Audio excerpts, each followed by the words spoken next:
चलेगा, देखिए हेडिंग डालेंगे अकाउंटिंग स्टैंडर्ड 16 बोरोइंग कॉस्ट।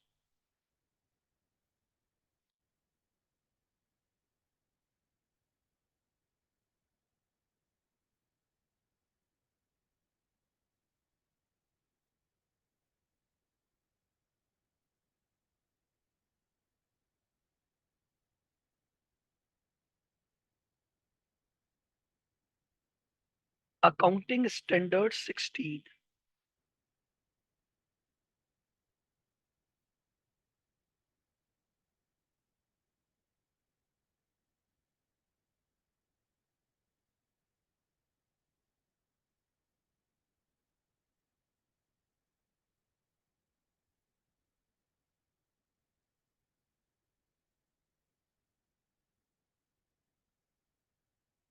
ये अकाउंटिंग स्टैंडर्ड 16 जो हमारा किससे रिलेटेड है? Accounting for borrowing cost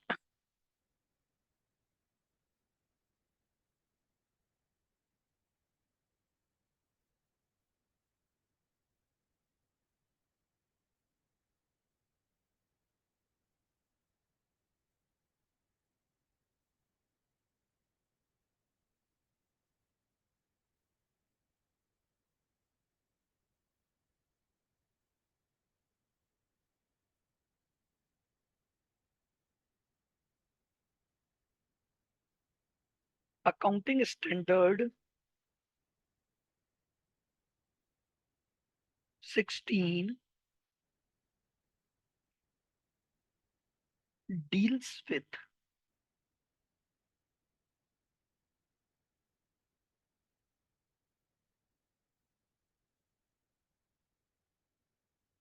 deals with accounting of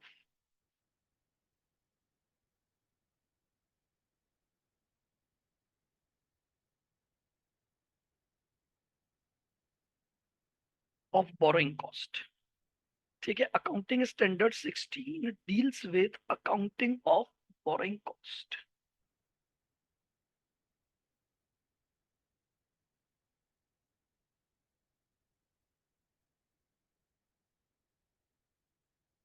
borrowing cost here means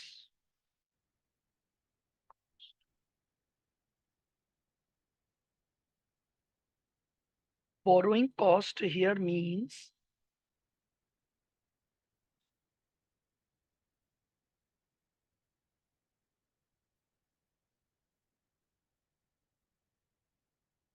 interest cost and other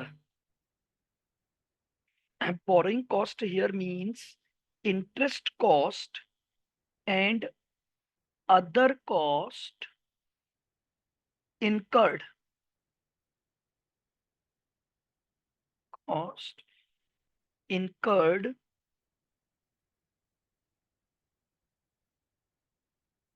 by an entity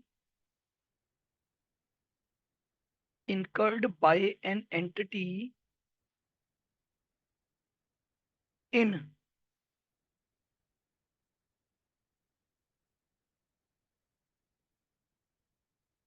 connection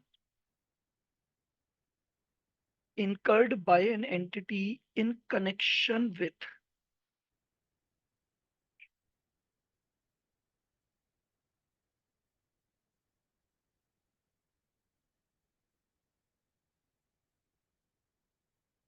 borrowing of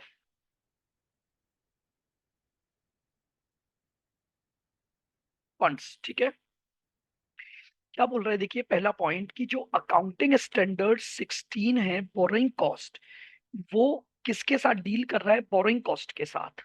अब borrowing cost का मतलब यहाँ पर क्या है? एक तो इंटरेस्ट कॉस्ट, यानी जब भी कोई ऑर्गेनाइजेशन लोन लेता है तो लोन की वजह से आपके ऊपर क्या आती है? एक तो इंटरेस्ट कॉस्ट आती है, प्लस उन लोन को लेने की वजह से अगर आपको कोई अदर कॉस्ट इनकर्ड करनी पड़ जाए जैसे लोन प्रोसेसिंग फीस हो गई, किसी भी और प्रकार के खर्चे हो गए, तो उनको भी ये अकाउंटिंग स्टैंडर्ड कवर करेगा। इसीलिए इस अकाउंटिंग स्टैंडर्ड को क्या बोला गया? बोरोइंग कॉस्ट बोला गया, इंटरेस्ट कॉस्ट नहीं। अगर केवल इंटरेस्ट कॉस्ट को इंक्लूड करते तो ये एस इंटरेस्ट कॉस्ट का होता, लेकिन हमने इंटरेस्ट के साथ किसको कवर किया? अदर कॉस्ट को कवर किया, तो इसलिए ये क्या कहलाया? बोरोइंग कॉस्ट कहलाया।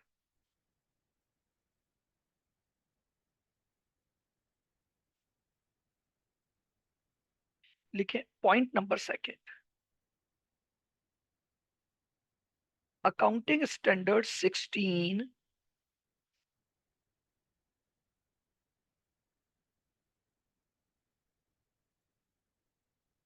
Provide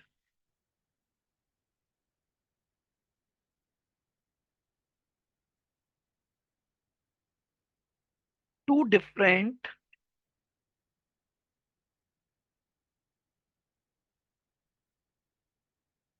accounting treatment,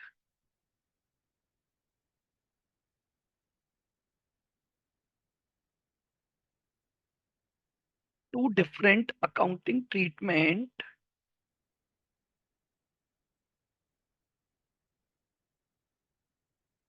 in respect of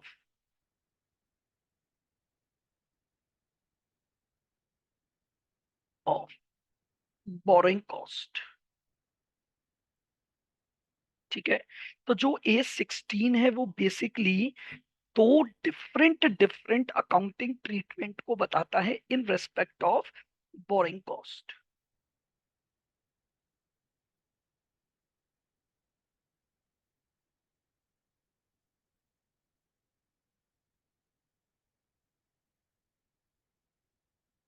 A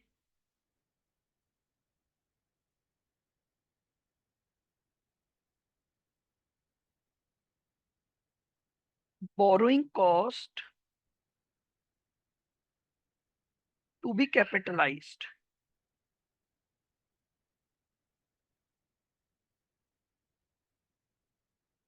borrowing cost to be capitalized in books. ठीक है, बोरोइंग कॉस्ट को क्या करना? बुक्स में कैपिटलाइज करना।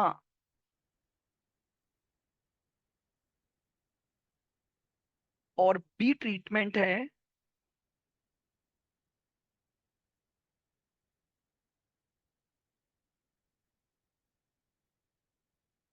Borrowing cost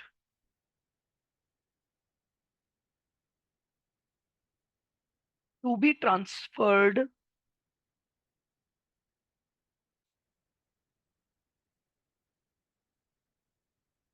borrowing cost to be transferred to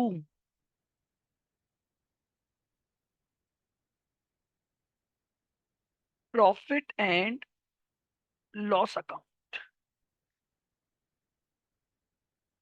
ठीक है, जो बोरोइंग कॉस्ट है हम उसे कहाँ ट्रांसफर करेंगे? P&L अकाउंट में ट्रांसफर करेंगे। ठीक है, या तो बोरोइंग कॉस्ट को कैपिटलाइज किया जाएगा, मतलब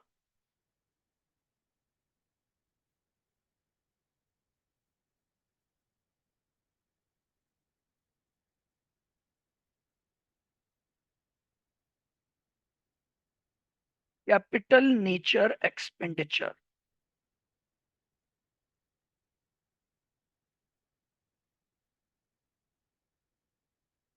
capital nature expenditure,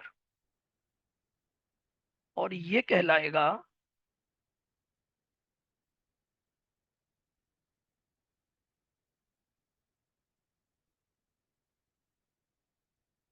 revenue nature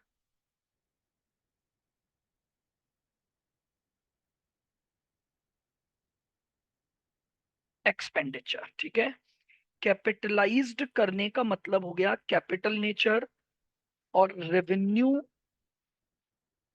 P&L में डालने का मतलब हो गया revenue nature expenditure.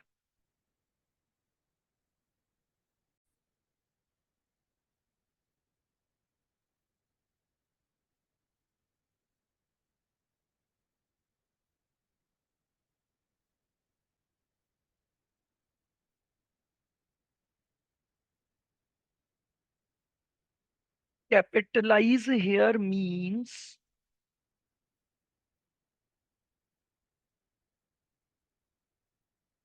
capitalize here means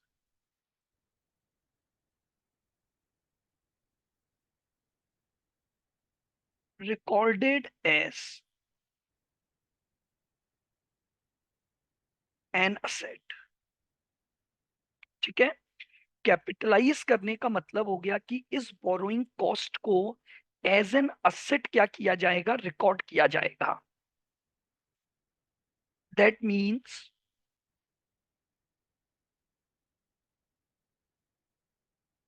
asset account debit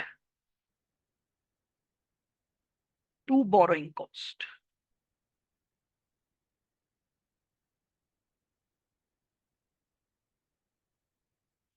asset account debit to borrowing cost।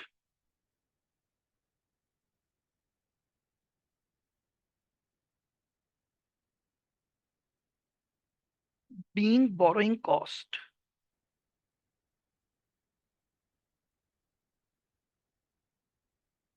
Capitalize. बताइए, क्लियर बिल्कुल। तो अगर हम बोरिंग कॉस्ट को कैपिटलाइज कर रहे हैं तो इसका मतलब हो गया हम उसे असेट के रूप में रिकॉर्ड कर रहे हैं। तो एंट्री हो जाएगी asset account debit to boring cost.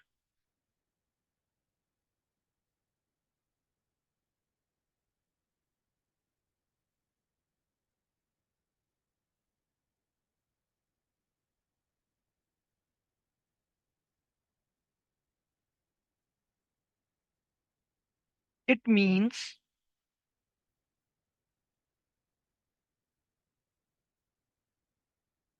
recorded as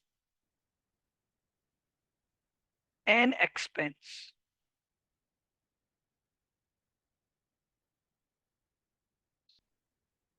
it means recorded as an expense।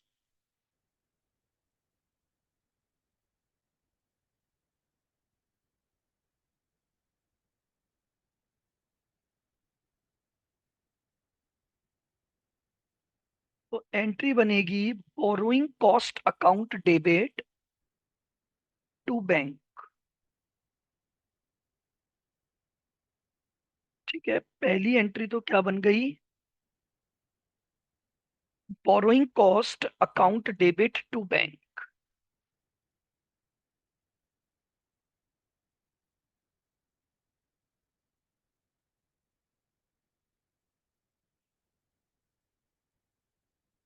और अब इस बोरिंग कॉस्ट को, चूंकि ये एक रेवेन्यू नेचर का खर्चा है, तो हम इसे कहाँ ट्रांसफर कर देंगे, पी एंड एल अकाउंट में ट्रांसफर कर देंगे।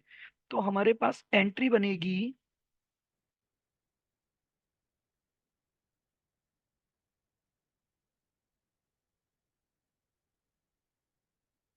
Profit and loss account debit two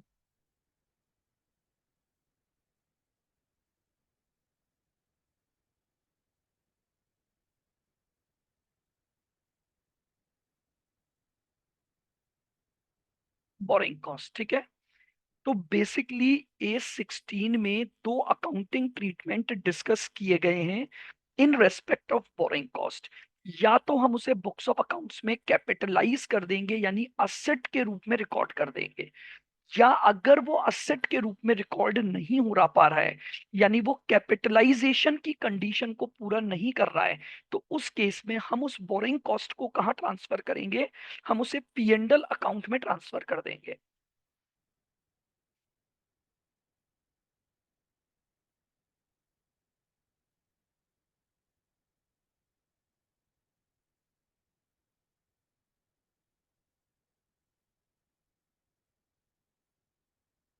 point number 3,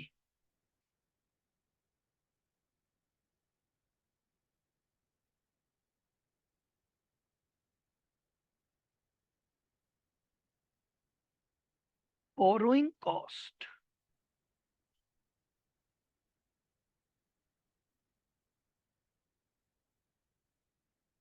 should be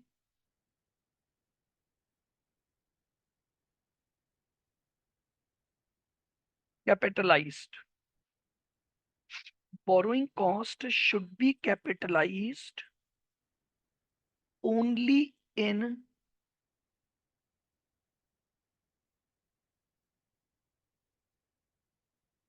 respect of qualifying asset.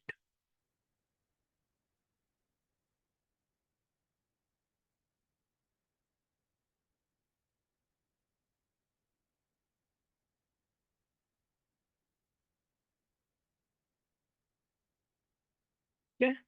Borrowing cost should be capitalized only in respect of qualifying asset. Underline कर देंगे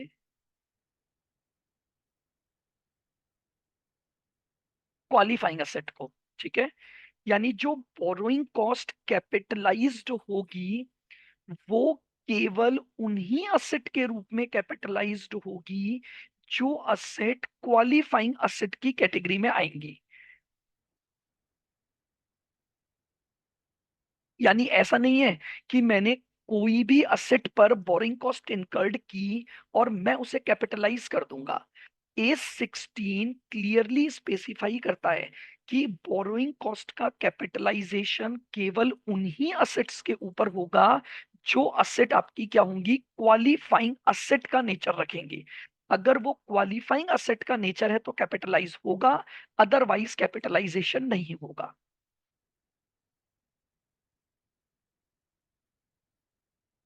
लिखें point number 4।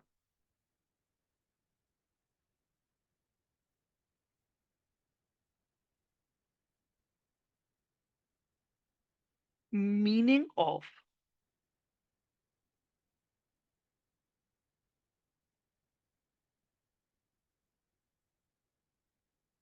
Qualifying asset.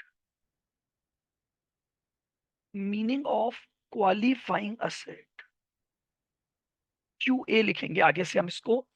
Qualifying asset को अब कैसे define किया जाएगा कि कौन सी असेट क्वालिफाइंग असेट होगी जिस पर आप इसको कैपिटलाइज करोगे। तो लिखो qualifying asset means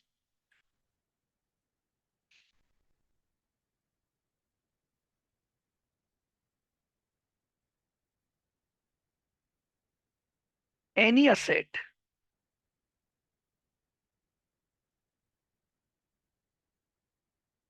which requires,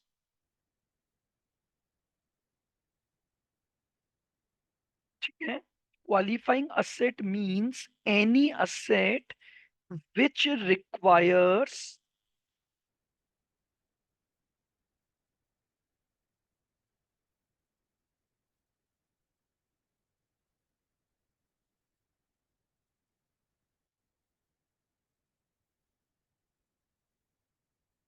substantial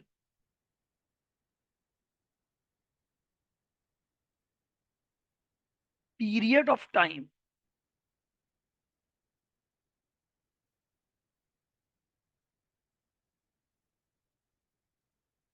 asset which requires a substantial period of time for getting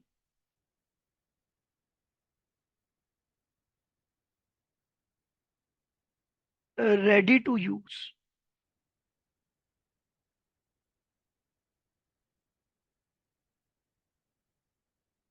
or getting ready to use। ठीक है, यानी क्या बोल रहे हैं ये, क्वालिफाइंग असेट उस असेट को माना जाएगा जिसको रेडी टू यूज होने में क्या लगता है, एक सब्सटेंशियल पीरियड ऑफ टाइम लगेगा। ठीक है, तो अब हमारे दिमाग में फिर एक पॉइंट आ गया कि सब्सटेंशियल पीरियड ऑफ टाइम का मतलब क्या है।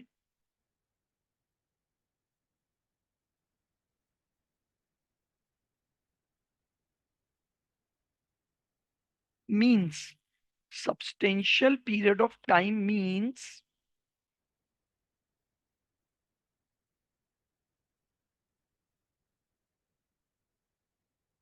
period of 12 months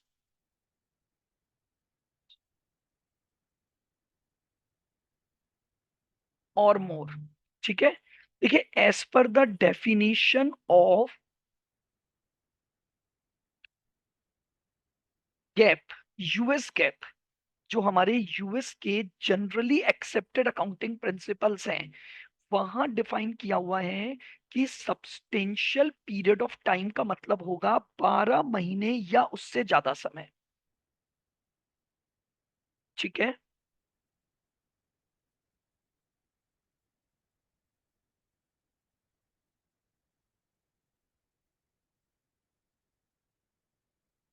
for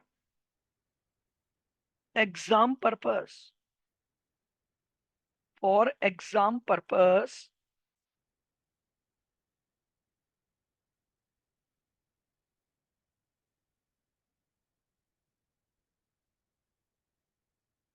if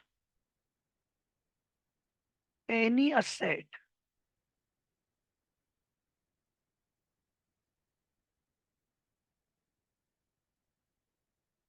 requires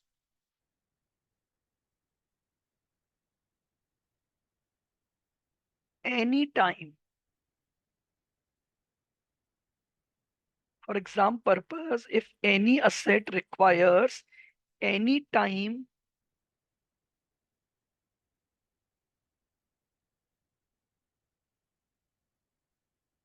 even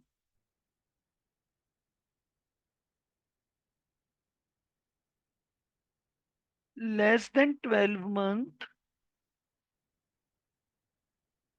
or even some days। ठीक है, तो ये क्या बोल रहा है, for exam purpose any asset requires any time और गेटिंग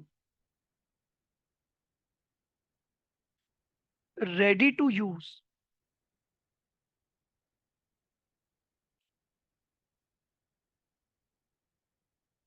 ठीक है, any asset requires any time for getting ready to use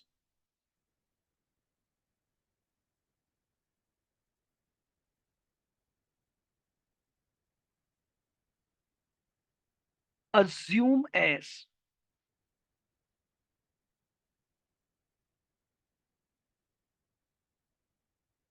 assume as qualifying asset। क्या मेरी बात समझ में आई? कोई भी टाइम लगे, अगर मान लो फॉर एग्जाम्पल 15 दिन का समय लग रहा है असेट को रेडी फॉर यूज होने में, तो मैं उसे भी क्वालिफाइंग असेट मानूंगा और 15 दिन वो पीरियड हो जाएगा। अगर असेट को क्वालिफाई होने में 1 महीना लग रहा है तो उसे भी मैं सब्सटेंशियल पीरियड ऑफ टाइम मानूंगा और वो असेट क्वालिफाइंग असेट बन जाएगी। तो यानी बेसिकली क्वालिफाइंग असेट का मतलब यहां पर जो हम लेंगे कि अगर उस असेट को रेडी टू यूज होने में कुछ ना कुछ समय लगता है, अगर उस असेट को रेडी टू यूज होने में क्या लगता है, कुछ ना कुछ समय लगता है, तो मैं ये बोलूंगा कि वो असेट क्या होगी, क्वालिफाइंग असेट कहलाएगी। और उस असेट पर जो बोरिंग कॉस्ट लगेगी, वो बोरिंग कॉस्ट में क्या करूंगा, कैपिटलाइज करूंगा।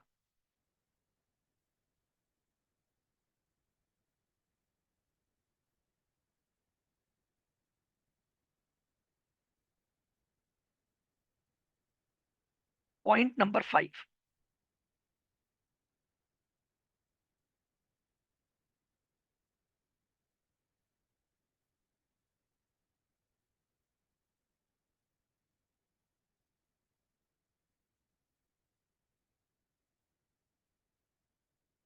Following assets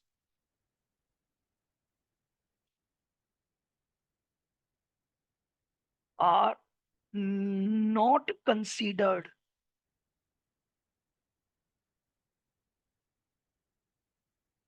following assets are not considered as qualifying asset।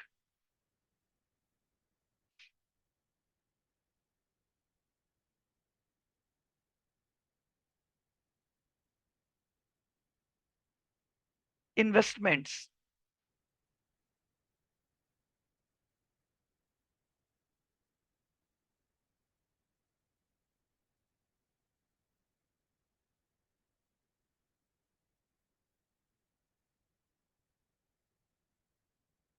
Road transport vehicles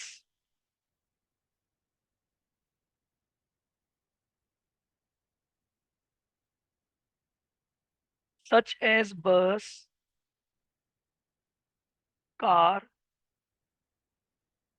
truck, etcetera. ठीक है। इन्वेस्टमेंट को कभी भी क्वालिफाइंग असेट नहीं माना जाएगा, और जितने भी हमारे रोड ट्रांसपोर्ट व्हीकल्स हैं, उन रोड ट्रांसपोर्ट व्हीकल को हम क्या नहीं मानेंगे, हम कभी भी क्वालिफाइंग असेट नहीं मानेंगे। Stock can be qualifying asset if it need time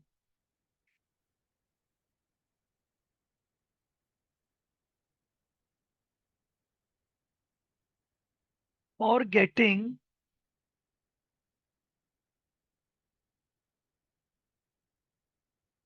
ready to use। ठीक है। तो स्टॉक को लेकर के एक पॉइंट है कि स्टॉक क्वालिफाइंग असेट हो भी सकता है और नहीं भी।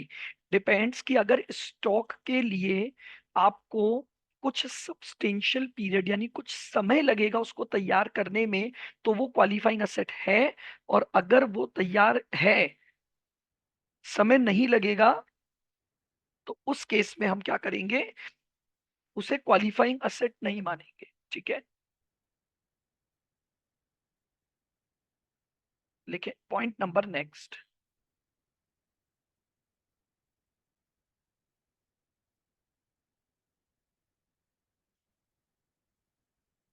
Types of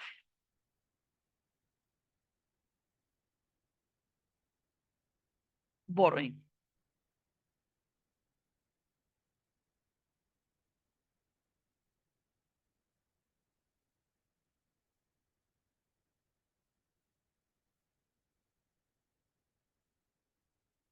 borrowings are of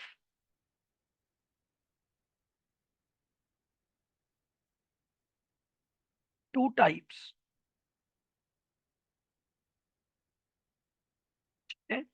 जो बोरोइंग्स हैं उनके दो हिस्से बनाए गए हैं, are of two types.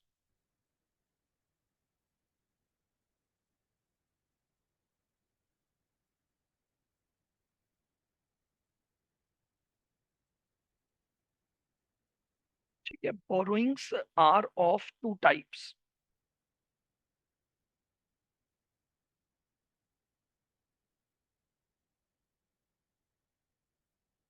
Specific borrowing,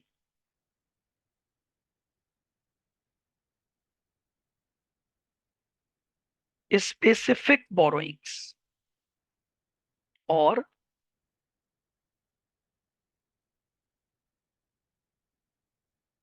general borrowings.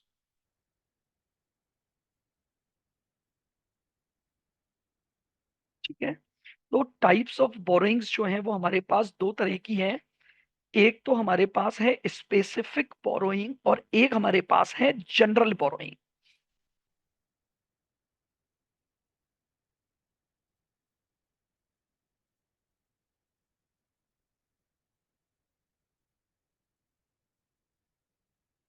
when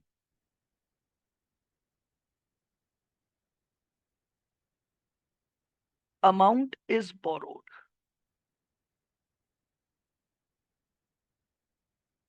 when amount is borrowed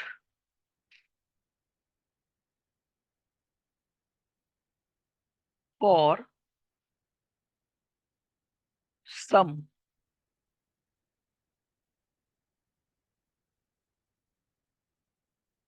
specific purpose, when amount is borrowed for some specific purpose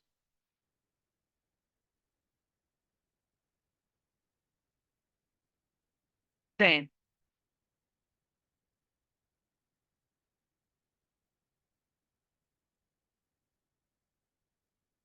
such borrowing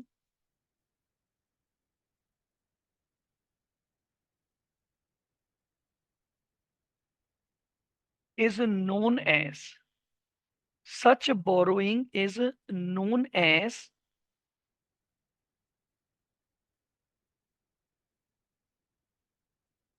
specific borrowings। ठीक है, यानी जब आपने जो लोन लिया है वो किसी एक स्पेसिफिक पर्पस के लिए लिया है, तो उस तरह के लोन को हम क्या बोलते हैं? उस तरह के लोन को हम बोलेंगे specific borrowing.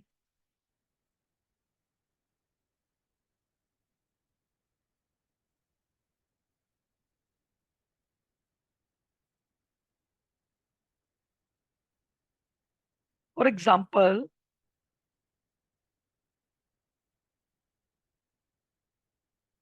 For example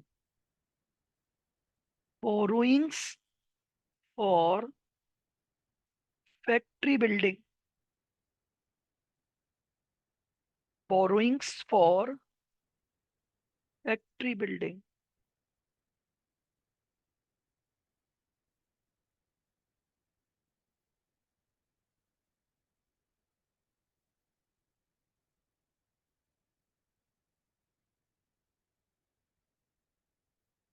borrowings for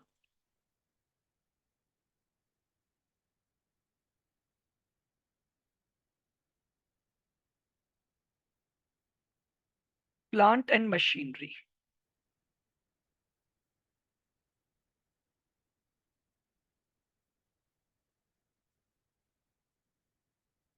बोलिए क्लियर बिल्कुल। यानी जब हमने किसी भी एक स्पेसिफिक काम को करने के लिए अगर लोन लिया है तो वो लोन हमारा क्या कहलाएगा? स्पेसिफिक बोरोइंग कहलाएगा।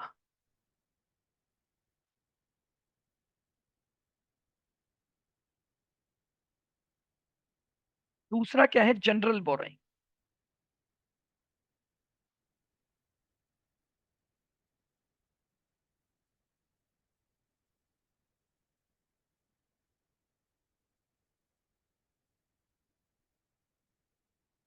When amount is borrowed,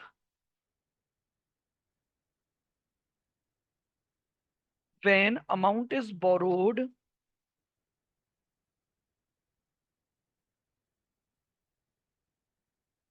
for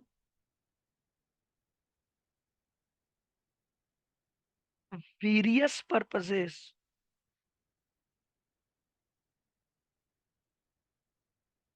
when amount is borrowed for various purposes,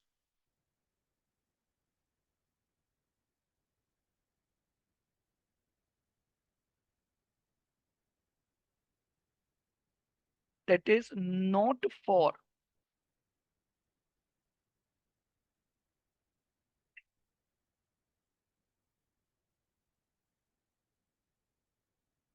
not for any particular purpose,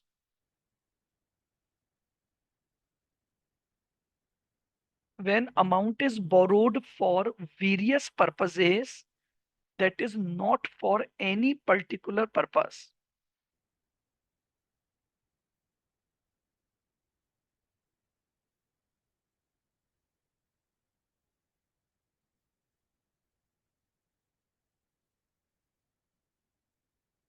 then such borrowing is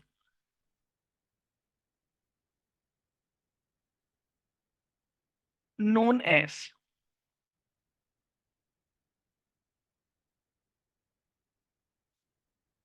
general borrowing।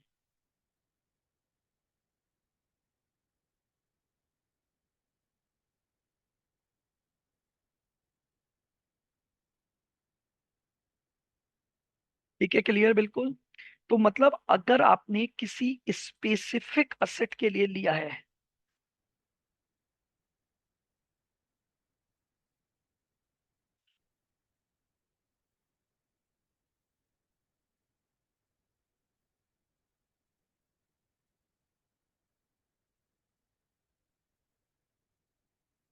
Borrowings for fix assets, ठीक है, बोरोइंग्स फॉर फिक्स असेट, यानी हमने fix asset के लिए loan लिया। अब हमने कौन सी फिक्स असेट के लिए लोन लिया ये हमने स्पेसिफाई नहीं किया, तो बस आपका जो लोन है वो एक जनरल पर्पस हो गया कि आप उसका यूज किसी भी तरह की फिक्स असेट के लिए कर सकते हो। तो इसे क्या बोला जाएगा? जनरल पर्पस लोन या जनरल बोरोइंग। क्लियर है? बिल्कुल, दो तरह की बोरोइंग्स पर हम बात कर रहे हैं। एक स्पेसिफिक बोरोइंग, जो आपने एक स्पेसिफिक टाइप ऑफ असेट, एक ऐसी पर्टिकुलर असेट के लिए लिया है, तो that will be called as specific borrowing. और जब आपने जो लोन लिया उसका पर्पस है जनरल पर्पस, कई सारी असेट पर मिलाकर, और इवन कई सारे कामों के लिए, चाहे वो असेट हो या वो असेट ना हो, आपने अगर कोई लोन लिया तो उस लोन को हम क्या बोलते हैं? जनरल पर्पस बोरोइंग बोलते हैं या general borrowing.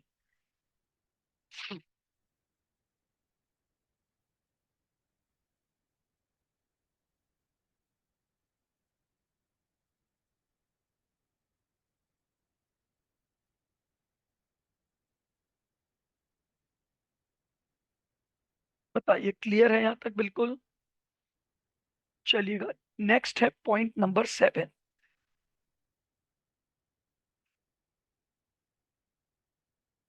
Point number 7,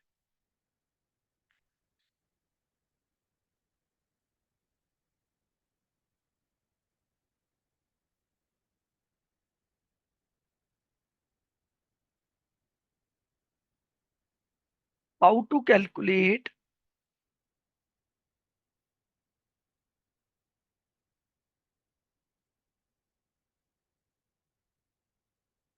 how to calculate borrowing cost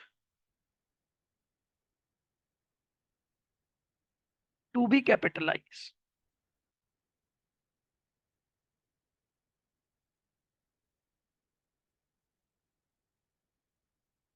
how to calculate borrowing cost to be capitalized इन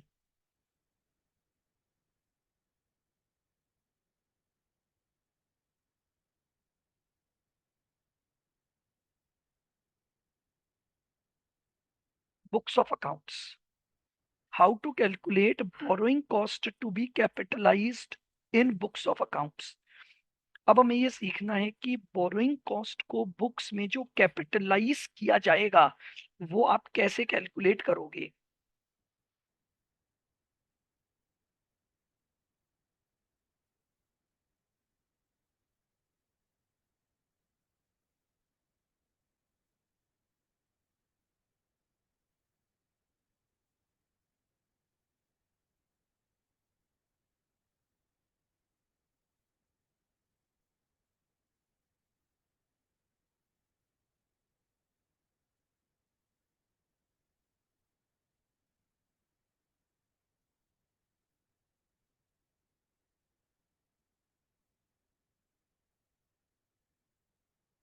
इसको हम दो हिस्सों में पढ़ेंगे।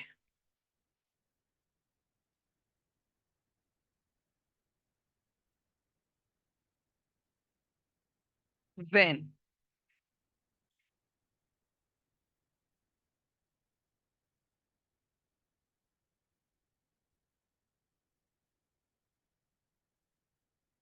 When expenditure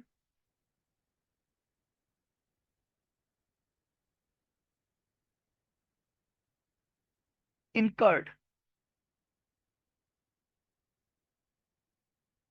when expenditure incurred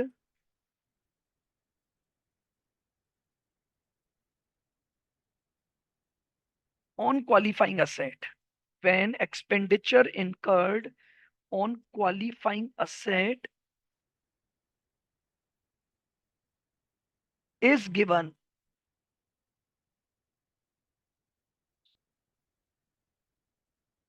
on lump sum,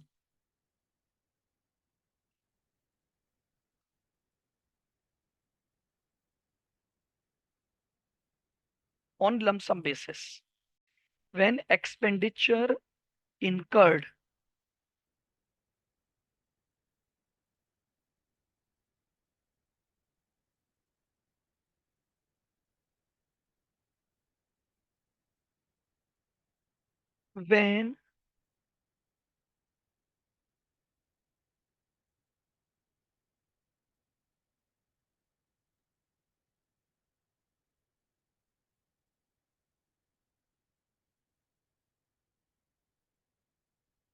when expenditure incurred on qualifying asset is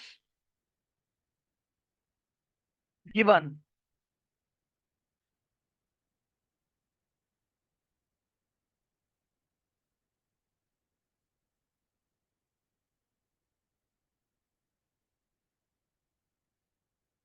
when expenditure incurred on qualifying asset is given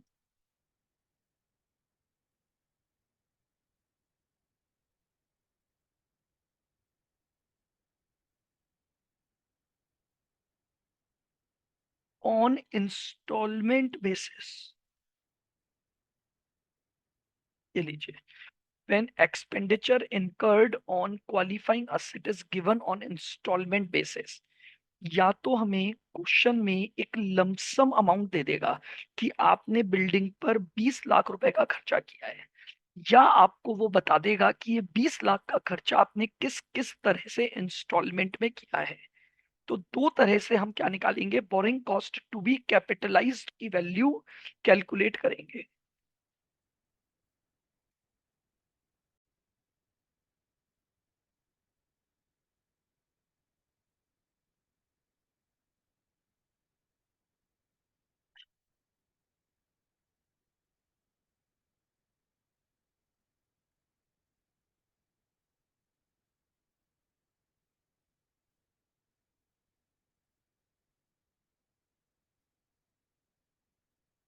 चलिएगा, लिखेंगे steps to be followed.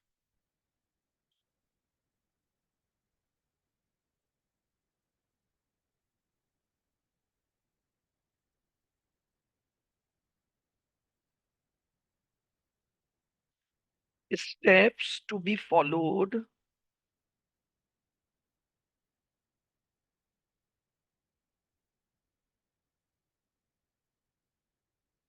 To calculate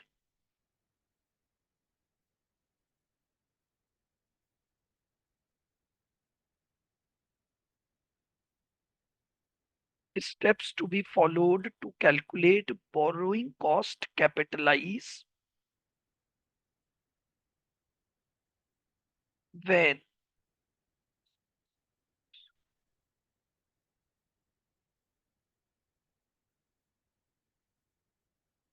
when expenditure incurred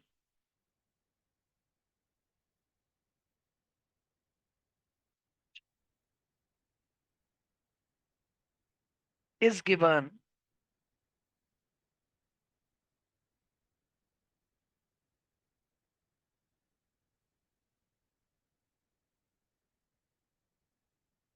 on lump sum basis।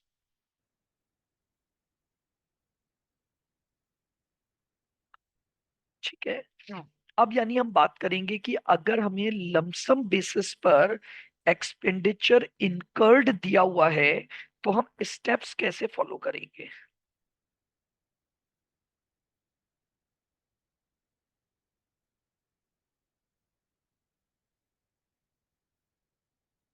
Step one,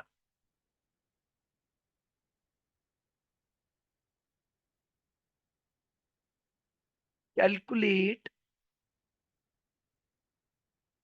rate of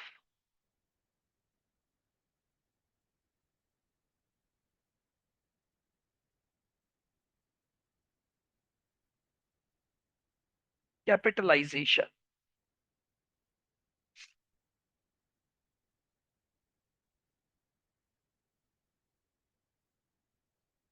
ROC. Calculate rate of capitalization यानी ROC.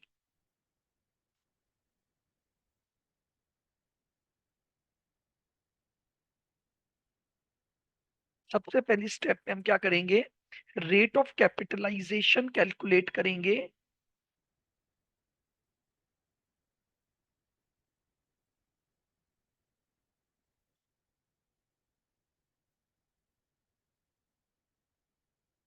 ROC will be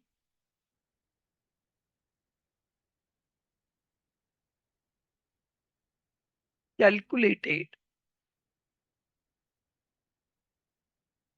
in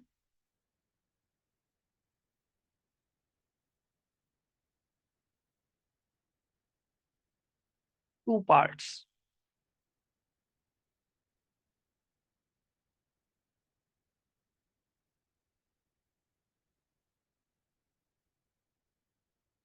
Separate ROC for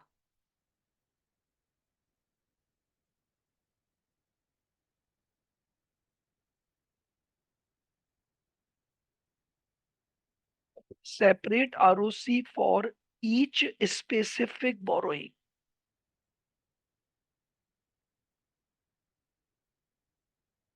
Separate ROC for each specific borrowing.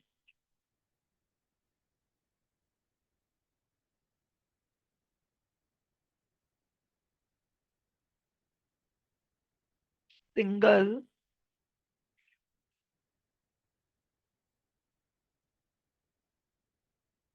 single weighted average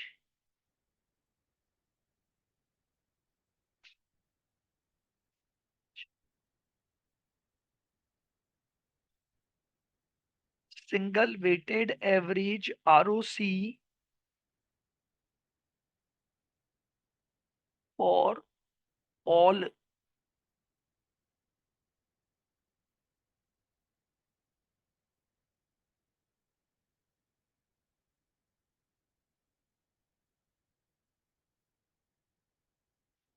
general borrowings. Separate ROC for each specific borrowing और single weighted average ROC for all general borrowings. क्या rule है, मैंने जितनी भी specific borrowings ली हैं, हर specific borrowing की अलग अलग रेट निकालूंगा, और जितनी भी जनरल बोरोइंग्स ली हैं उन सब की एक सिंगल वेटेड एवरेज रेट क्या करूंगा, कैलकुलेट करूंगा।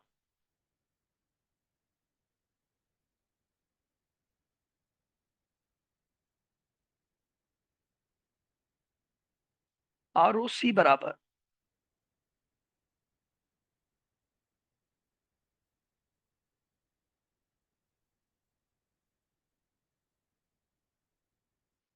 Interest cost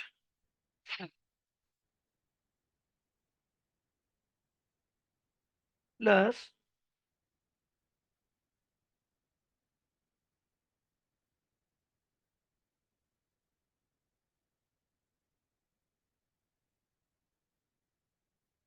expenses incurred.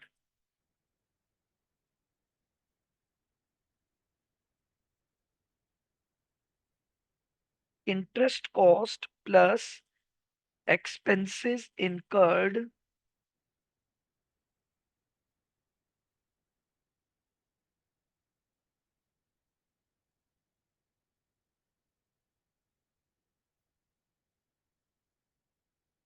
borrowed fund into 100.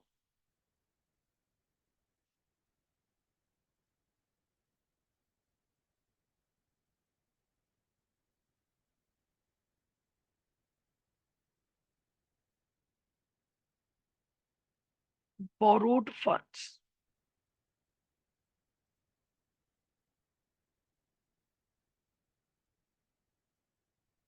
should be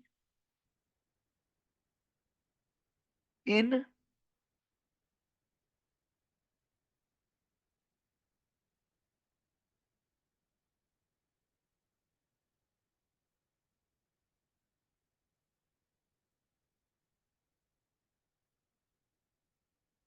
time proportion. Borrowed funds should be in time proportion. ठीक है, तो स्टेप वन हमारे पास है, हम आरओसी कैलकुलेट करेंगे। आरओसी का रूल ये है, जितनी भी स्पेसिफिक बोरोइंग्स ली हैं, हर स्पेसिफिक बोरोइंग की अलग अलग रेट निकालोगे, और जितनी भी जनरल बोरोइंग है उन सब की मिलाकर एक सिंगल वेटेड एवरेज रेट हम कैलकुलेट करेंगे। तो फॉर्मूला लगेगा interest cost plus expenses incurred divided by borrowed fund into 100। और यहाँ एक और इंपॉर्टेंट पॉइंट है कि जो बोरोड फंड होगा वो अकॉर्डिंग टू टाइम प्रपोर्शन होगा।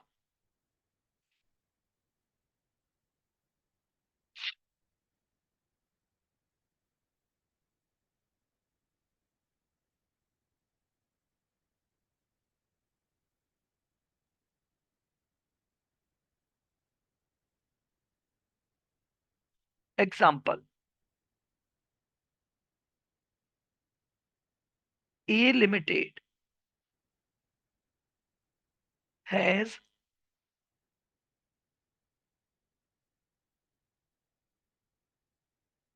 Following borrowings.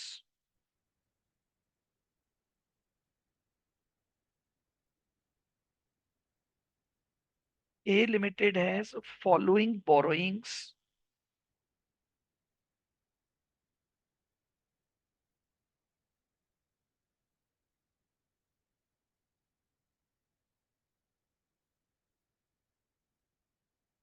और द ईयर 2022 और 2023।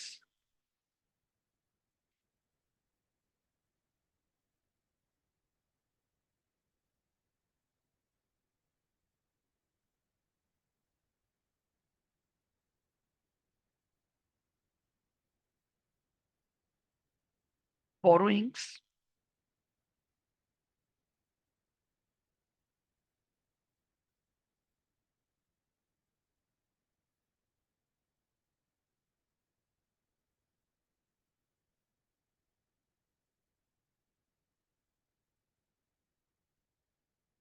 Date of borrowings,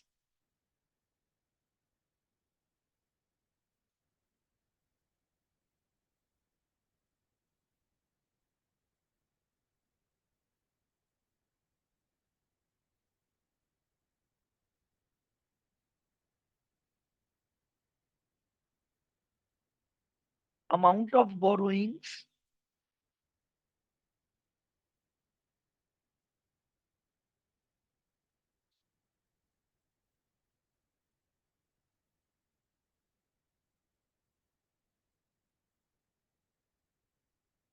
expenses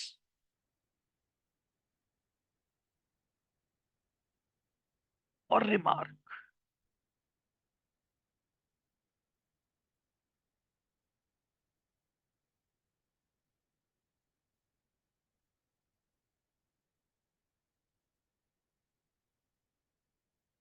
15% loan.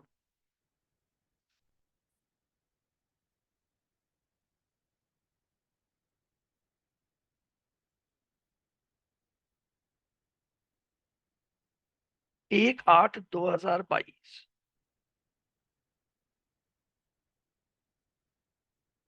₹8 lakh.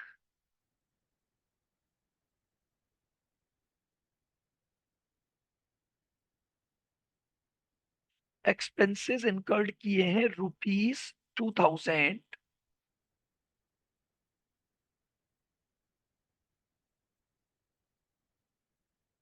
Specific borrowing है।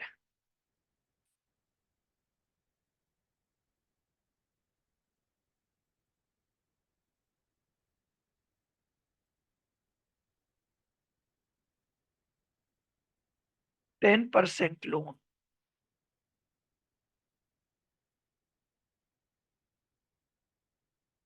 1 जून 22।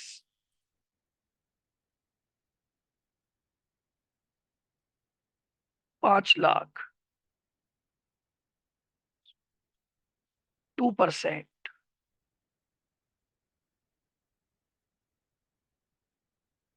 स्पेसिफिक लोन है।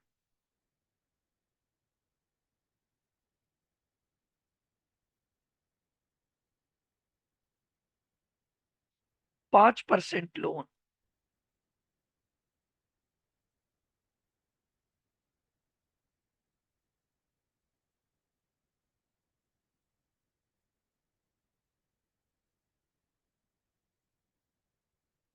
₹10 लाख, 4,000 का खर्चा है।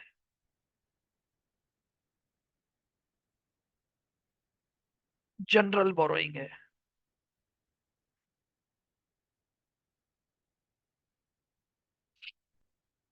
और फिर आपको दे रखा है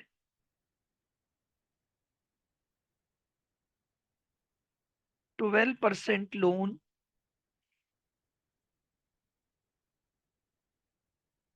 1 जनवरी 2023, 12 lakh.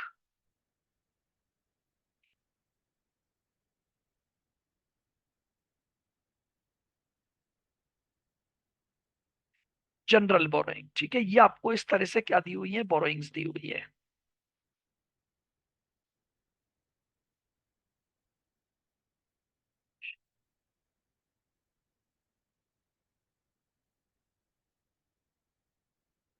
Calculate rate of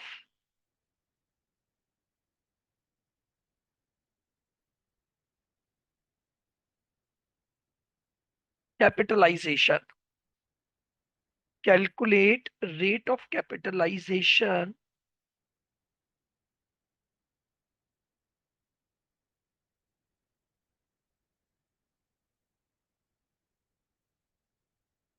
for the purpose of A16, ठीक है।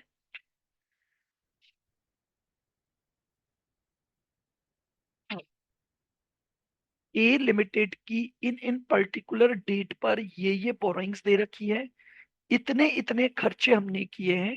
कुछ स्पेसिफिक बोरोइंग है, कुछ जनरल बोरोइंग है।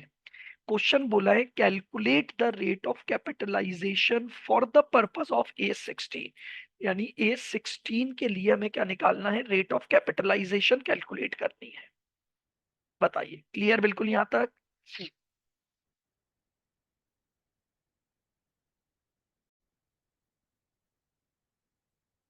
चलिए देखते हैं। तो अब हमारे पास रूल नंबर 1 क्या है, हमारी जो भी स्पेसिफिक बोरोइंग है उनकी आरओसी हम अलग अलग निकालेंगे। तो देखिएगा, हमारे पास एक तो ये स्पेसिफिक बोरोइंग है और एक ये स्पेसिफिक बोरोइंग है। तो चलिएगा,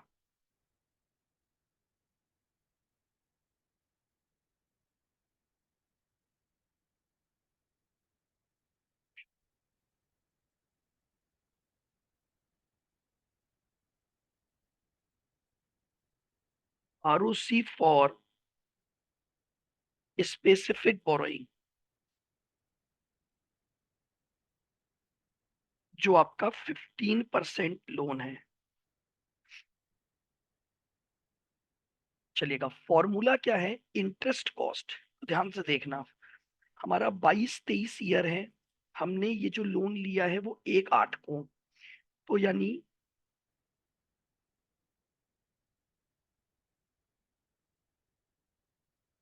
8 लाख पर 15% इंटू कितने महीने, 8, 9, 10, 11, 12, 1, 2, 3, 8/12, ये तो हमारी इंटरेस्ट कॉस्ट हो गई। प्लस हमने खर्चा किया है 2,000, डिवाइड बाय 8 लाख इंटू 8/12 और मल्टीप्लाई बाय 100। ये हमारे पास आरओसी का फॉर्मूला हो गया, interest cost plus other cost divided by borrowed fund multiply by 100। Solve करिए इसको।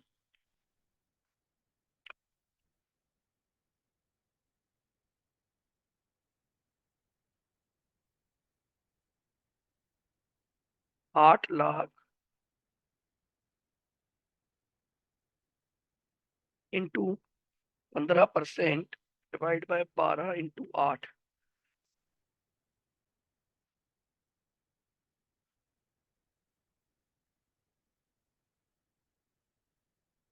80 + 2, 8 लाख डिवाइड बाय 12 × 8।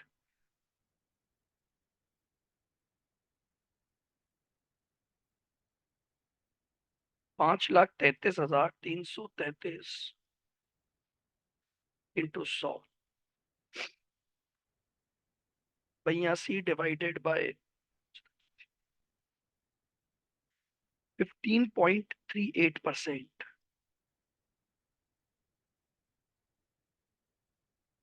ये हमारे पास 15% वाले लोन की क्या आ गई, आरओसी आ गई।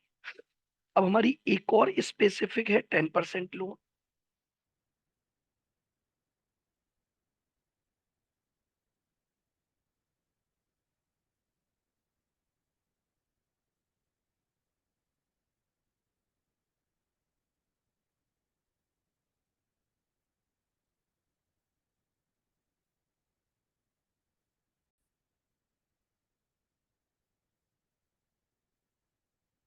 अब देखिएगा, लोन है 10% वाला, जून में लिया था 5 लाख का। तो कितने महीने हो गए? जून, जून जुलाई अगस्त सितंबर अक्टूबर नवंबर दिसंबर जनवरी फरवरी मार्च, 10 महीने का। तो 5 लाख पे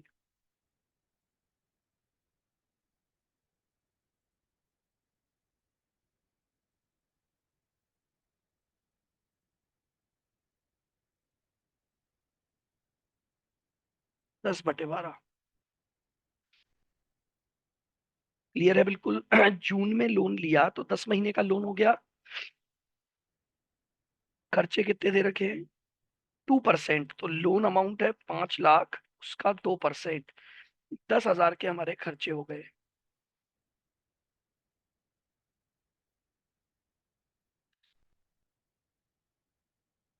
डिवाइडेड बाय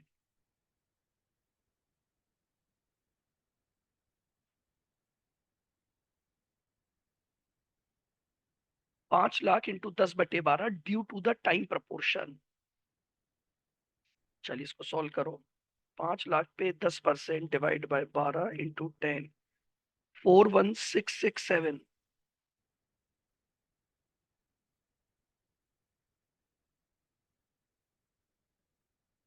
डिवाइडेड बाय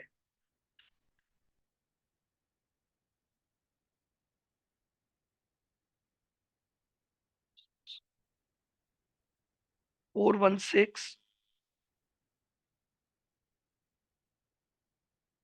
ये लीजिए, 41667 प्लस 10,000 डिवाइडेड बाय 416,667, परसेंटेज 12.40%।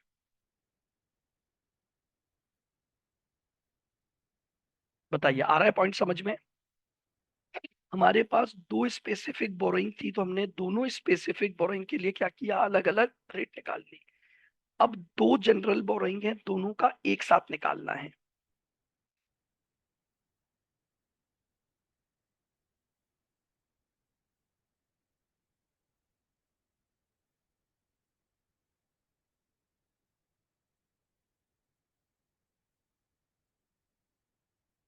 लीजिए, आरओसी फॉर जनरल बोरोइंग।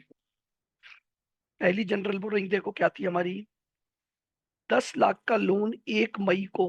कितने महीने हो गए? तो मई जून जुलाई अगस्त सितंबर अक्टूबर नवंबर दिसंबर जनवरी मार्च, 11 महीने का लोन का इंटरेस्ट। तो 10 लाख पे 5% से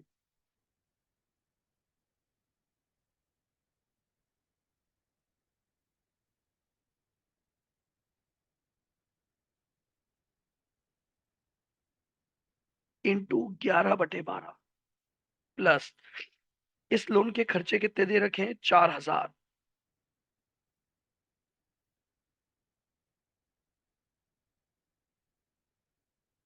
प्लस अगला लोन कितने का है, 12 लाख का लोन है, 12% वाला, 1 जनवरी को लिया। तो जनवरी फरवरी मार्च 3 महीने, तो 12 लाख पे 12%।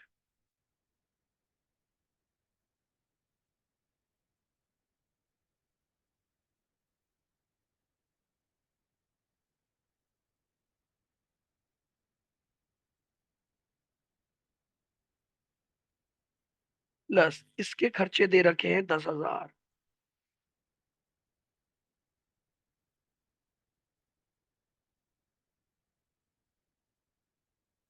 डिवाइडेड बाय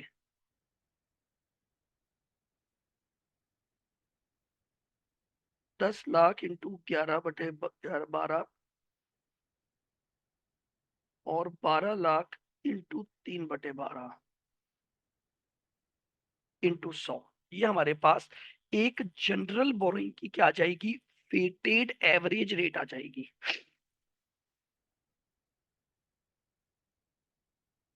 एक एक वैल्यू निकाल लो पहले। 10 लाख का 5% divide by 12 into 11, 45833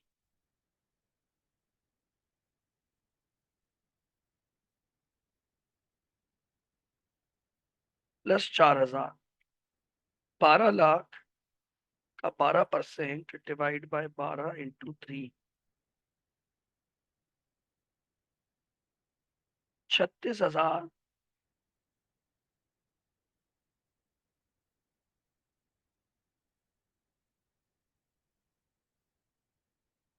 10 lakh divide by 12 into 11, 916667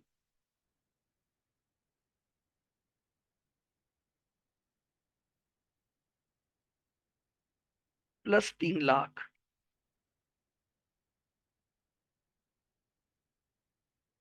100। 45833 plus 4,000 plus 36 plus 10,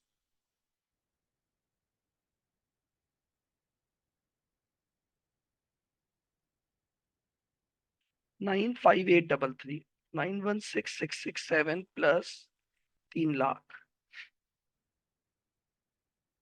1216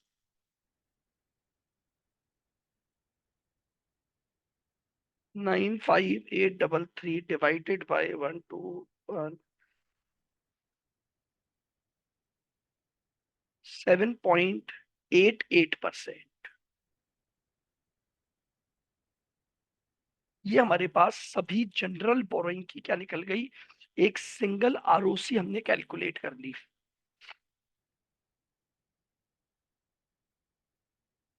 तो बताओ पॉइंट क्लियर हुआ? यानी जो बेसिक स्टेप 1 की हम बात कर रहे हैं कि आपको आरओसी कैलकुलेट करनी है। अच्छा, अंडरलाइन रखना, हमने जो केस उठाया है वो ये है कि हम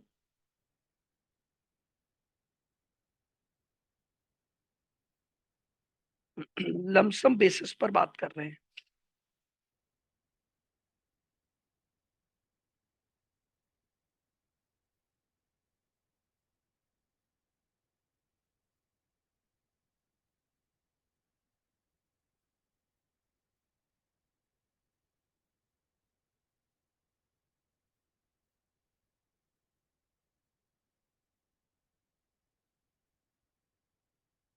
लिखो example.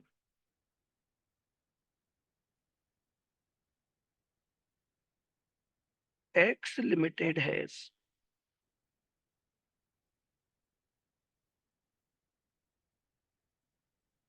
Following borrowings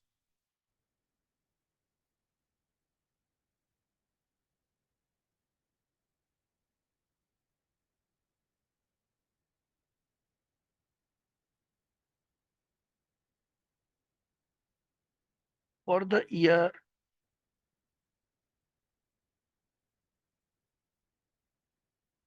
22-23। X limited has following borrowings for the year 22-23।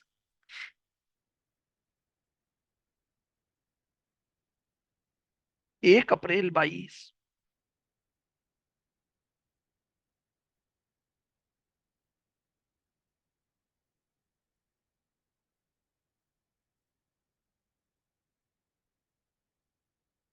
10% loan of ₹5 lakh.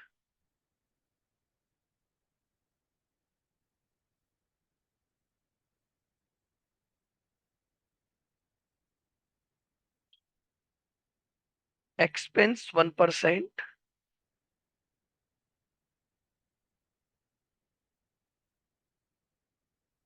General borrowing.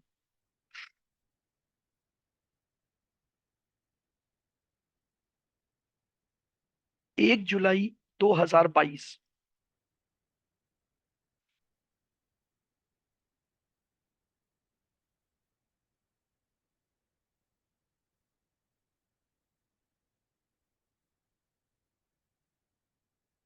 12% loan of ₹4 lakh.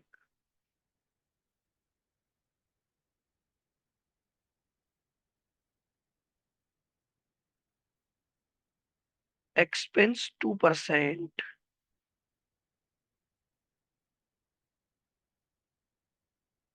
Specific.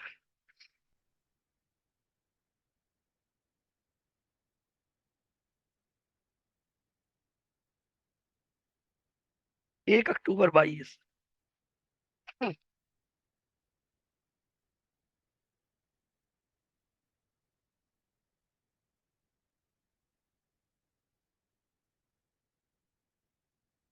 8% loan of ₹6 lakh.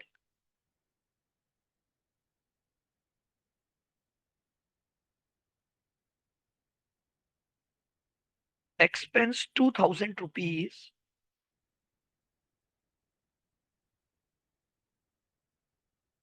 General borrowing.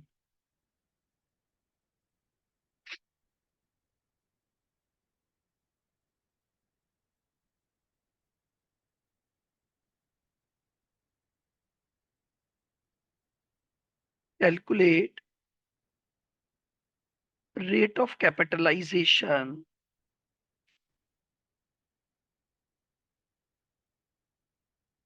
S per A16। ठीक है, आपको A16 के अकॉर्डिंग क्या निकालनी है? रेट ऑफ कैपिटलाइजेशन कैलकुलेट करनी है।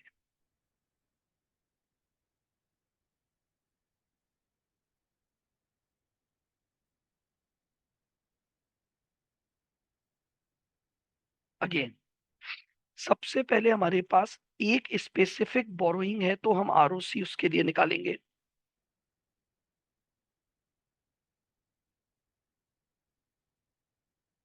ROC for specific borrowing.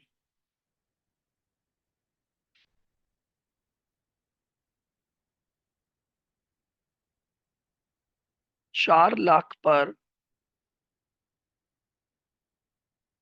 12%। अब लोन कब लिया है? जुलाई को। तो जुलाई, अगस्त, सितंबर, अक्टूबर, नवंबर, दिसंबर, जनवरी, फरवरी, मार्च, इंटू 9/12 प्लस 4 लाख पे 2% आपने खर्चा किया, तो 8,000 का आपका एक्सपेंस हुआ।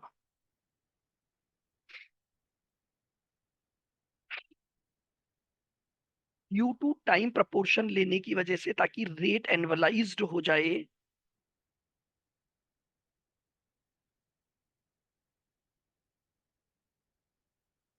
4 lakh into 9/12।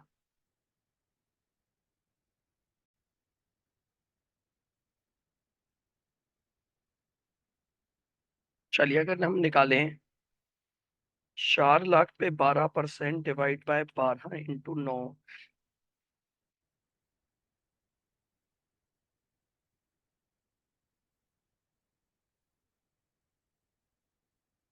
Divide by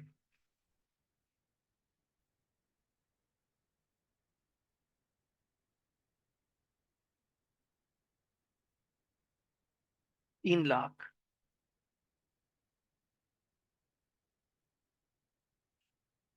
into 100। 36 + 8 divided by 3 lakh, percentage 14.67%।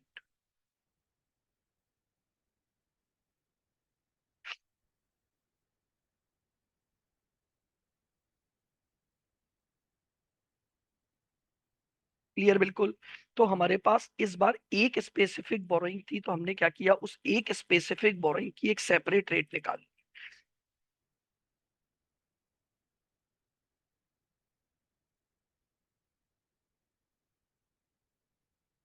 ROC for general borrowing, अब दो जनरल बोरोइंग है, 5 लाख पर 10% इंटू 12/12,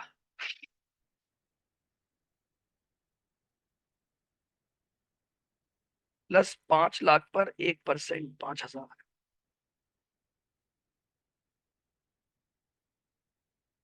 प्लस दूसरी जनरल बोरोइंग है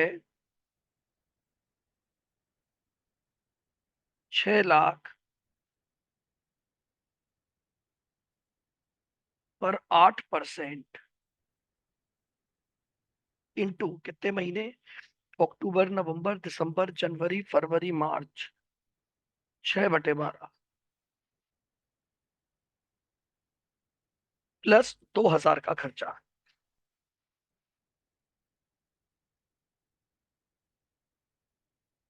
divided by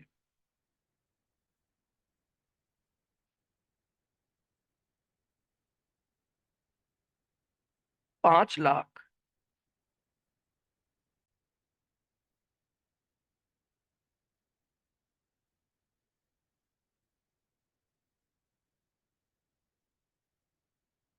5 lakh into 12/12, plus 6 lakh into 6/12, और इंटू 100। क्लियर बिल्कुल।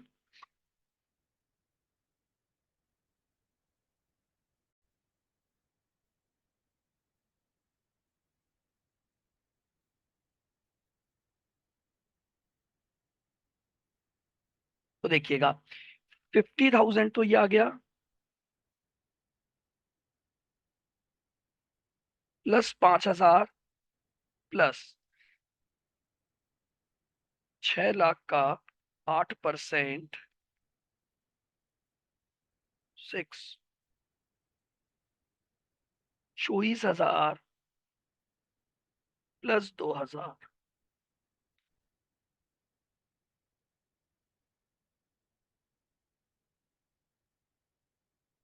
डिवाइडेड में 5 lakh plus 3 lakh, into 100। Solve कर दीजिए इसको। 50 प्लस 5 प्लस